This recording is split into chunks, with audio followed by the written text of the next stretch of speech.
बिस्मिल्लाहिर्रहमानिर्रहीम। अस्सलाम वालेकुम। आज का जो लेक्चर है जी वो हम प्रैक्टिकल परफॉर्म करेंगे ओपन सर्किट टेस्ट पे। ठीक है, open circuit test of transformer पे हमने करना है open circuit test. Open circuit test का मकसद क्या होता है? इसको हम ओपन सर्किट टेस्ट भी कहते हैं, इसको हम नो लोड टेस्ट भी कहते हैं। क्यों? क्योंकि इस पे सेकेंडरी के ऊपर ट्रांसफार्मर की कोई लोड नहीं होता। जब लोड नहीं होगा तो इसके अंदर जो इसका मेन मकसद क्या होता है ओपन सर्किट टेस्ट करने का? मेन मकसद ये है कि इसमें हम आयरन लॉसेस मालूम करते हैं। तो ये है जी एक ट्रांसफार्मर है हमारे पास, सिंगल फेज ट्रांसफार्मर, जिसके ऊपर हमने ये प्रैक्टिकल परफॉर्म करना है। ये इसकी हाई वोल्टेज साइड है, ये इसकी लो वोल्टेज साइड है। ठीक है, इसके ऊपर हमने ये प्रैक्टिकल परफॉर्म करना है। इससे पहले आप ये इसकी डायग्राम देख लें। ये इसकी डायग्राम है जी, सर्किट डायग्राम। इसमें आप देख रहे हैं कि ये जो इसकी ट्रांसफार्मर है जिसकी ये लो वोल्टेज साइड है, ये इसकी हाई वोल्टेज साइड है। लो वोल्टेज साइड के साथ हमने लगाना है एक वोल्ट मीटर, एक वाट मीटर और एक एम्पियर मीटर। ठीक है, वो ये वोल्ट मीटर क्या करेगा? ये जो हम प्राइमरी के ऊपर अप्लाई करेंगे वोल्टेज, अप्लाइड वोल्टेज, ये इसको मेजर करेगा। वाट मीटर क्या करेगा? जो इसके अंदर ट्रांसफार्मर के नो लोड लॉसेज हैं, नो लोड लॉसेज मीन्स के आयरन लॉसेस, वो इसको मेजर करेगा। और एम्पियर मीटर जो होगा नो लोड करंट की आई नॉट की मेजरमेंट करेगा। ठीक है, इसमें हम मुख्तलिफ ये चीज़ें मालूम कर सकते हैं। अगर हमारे पास W आ जाएगी, ये W में इसकी ये वाट जो हम पावर निकालेंगे इसकी, उसके ज़रिए हम V1 I naught cos phi naught, इस तरह ये फार्मूला के ज़रिए V1 यहाँ से निकलेगा, I नॉट जो होगा वो ये एम्पियर मीटर बताएगा। तो हम इससे पावर फैक्टर भी फाइंड कर सकते हैं cos फाई। नो लोड की सूरत में जो ट्रांसफार्मर का पावर फैक्टर होगा वो भी हम यहाँ से फाइंड कर सकते हैं।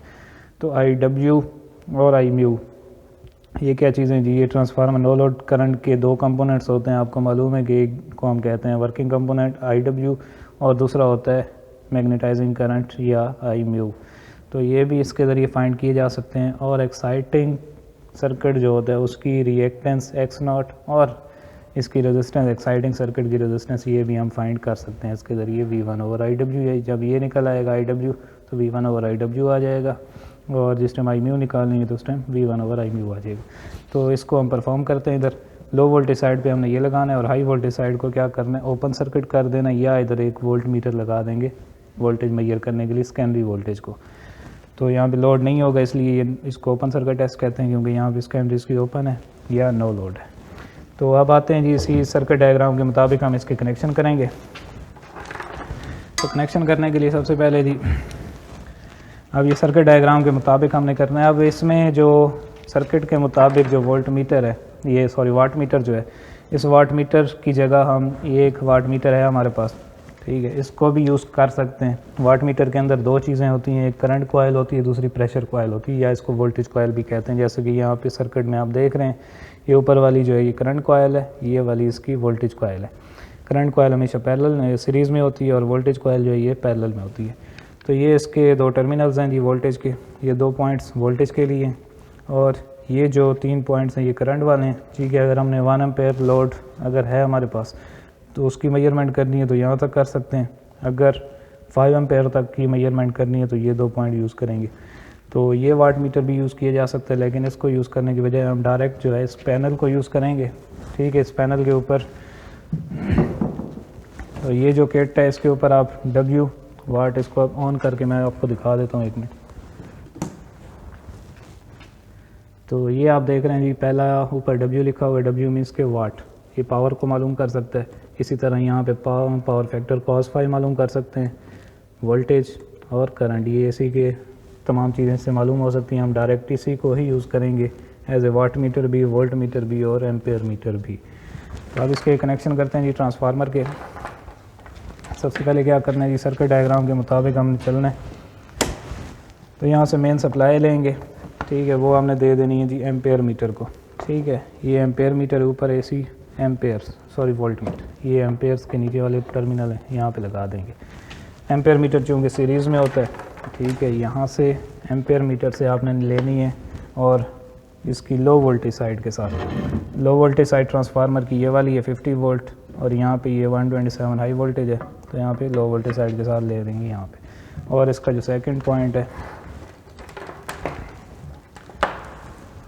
इसका सेकंड टर्मिनल आपने लगा देना है वापस न्यूट्रल के साथ या नेगेटिव के साथ। तो ये एम्पेयर मीटर सीरीज़ में आ गया, इसके पैरेलल में आपने लगा देना वोल्ट मीटर, बिल्कुल इसके पैरेलल में यहाँ से ये वोल्ट मीटर के टर्मिनल्स हैं, ये आपने पैरेलल में इसके वोल्ट मीटर लगा दिया, ठीक है। जिस टाइम एम्पेयर मीटर भी लग गया, वोल्ट मीटर भी लग गया, तो इसमें जो वाट मीटर है, वाट मीटर के लिए दो चीज़ें हमें चाहिए होती है, पावर के लिए करंट और वोल्टेज। अब यहाँ से वोल्टेज भी इसको मिल रहे हैं, करंट भी मिल रही है, इसका मतलब ये वाट मीटर भी इसका ऑपरेट करेगा। तो इसकी करंट कॉइल जो है वो सीरीज़ में आ जाएगी इसके सप्लाई के, और प्रेशर कॉइल या वोल्टेज कॉइल जो है वो पैरेलल में आ जाएगी। यहाँ तक भी ओपन सर्किटेड ये प्रैक्टिकल कंप्लीट है, सर्किट कंप्लीट है। लेकिन इस पर हम सेकेंडरी साइड पर भी एक वोल्ट मीटर लगा देते हैं ताकि सेकेंडरी वोल्टेज की मेजरमेंट के लिए। तो यहाँ से हम क्या करते हैं कि एक और वोल्ट मीटर यूज़ करते हैं, ये वाला, इसकी हाई वोल्टेज साइड पे। ठीक है जी, ये इसके सर्किट कंप्लीट है, कनेक्शन सारे हो गए हैं इसके। अब इसको ऑन करते हैं, सप्लाई मेन सप्लाई ऑन करते हैं। तो अब आप ये देख रहे हैं कि वाट मीटर जो W रीडिंग शो कर रहा है 2.3 वाट। ये 2.3 वाट का क्या मतलब है, ये 2.3 जो हैं ये ट्रांसफार्मर के अंदर होने वाले आयरन लॉसेस को शो कर रहा है, क्योंकि लोड नहीं है। जब लोड नहीं है तो उसके अंदर करंट नहीं होगी, वाइंडिंग के अंदर कोई करंट नहीं होगी, सिर्फ नो लोड करंट होगी जिसकी वैल्यू बहुत ही कम होती है प्राइमरी साइड पे।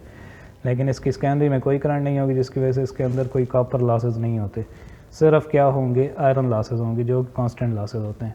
2.3 वाट जो है ये इसके आयरन लॉसेस हैं। इसी तरह अगर cos फाई भी आप यहाँ से फाइंड कर सकते हैं 0.655, ठीक है। ये पावर फैक्टर है, इसको आप फार्मूला के ज़रिए कैलकुलेट कर सकते हैं जिस तरह अभी हमने फार्मूला देखा है उसका। तो वोल्टेज कितने आ रहे हैं जी, प्राइमरी साइड पे V1 की वैल्यू 335.2 वोल्ट्स, और जो नो लोड करंट है 0.102, ये एम्पेयर नो लोड करंट आ रहे हैं, ठीक है। और इसी तरह सेकेंडरी वोल्टेज अगर आपने मेजर करने हैं तो सेकेंडरी साइड पे जो वोल्टेज हैं वो हैं 82 पॉइंट, क्योंकि ये हाई वोल्टेज साइड है, ये स्टेप अप करेगा।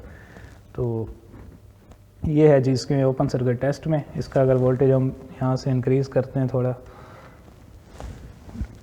अब हमने वोल्टेज बढ़ा दिए प्राइमरी साइड पे, जब प्राइमरी के वोल्टेज इंक्रीज़ करेंगे सेकेंडरी भी ये 101 हो गई है, ठीक है। और जो करंट है वो भी इंक्रीज़ हो गया 0.15, और वोल्टेज कितने हो गए यहाँ पे 43 हो गए।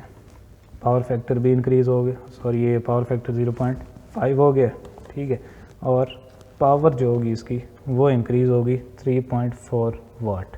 अब ये 3.4 क्या चीज़ है, ये नो लोड लॉसेस हैं, कम है, क्योंकि ये पावर इसकी जो ट्रांसफार्मर है छोटा ट्रांसफार्मर है, जितना साइज़ ज़्यादा होगा वोल्टेज ज़्यादा होंगे, ये लॉसेस भी उतने ही ज़्यादा होंगे। तो यहाँ पे इस प्रैक्टिकल का मकसद क्या था कि हमने ट्रांसफार्मर के अंदर होने वाले आयरन लॉसेस को मालूम करना था, जो कि यहाँ से वाट मीटर के ज़रिए आप ये देख रहे हैं। तो जो नेक्स्ट होगा उसके अंदर हम करेंगे जी शॉर्ट सर्किट टेस्ट। तो आज के लिए यही कि नो लोड टेस्ट क्या होता है, कैसे ऑपरेट किया जाता है, इसका मकसद क्या होता है। नो लोड टेस्ट को या ओपन सर्किट टेस्ट भी कहते हैं, नो लोड टेस्ट भी कहते हैं। इसका मेन मकसद क्या होता है कि ट्रांसफार्मर के अंदर होने वाले लॉसेस को मालूम करना। तो ये है जी आज का जो प्रैक्टिकल है, जिसका मकसद क्या था कि हमने ट्रांसफार्मर के आयरन लॉसेस मालूम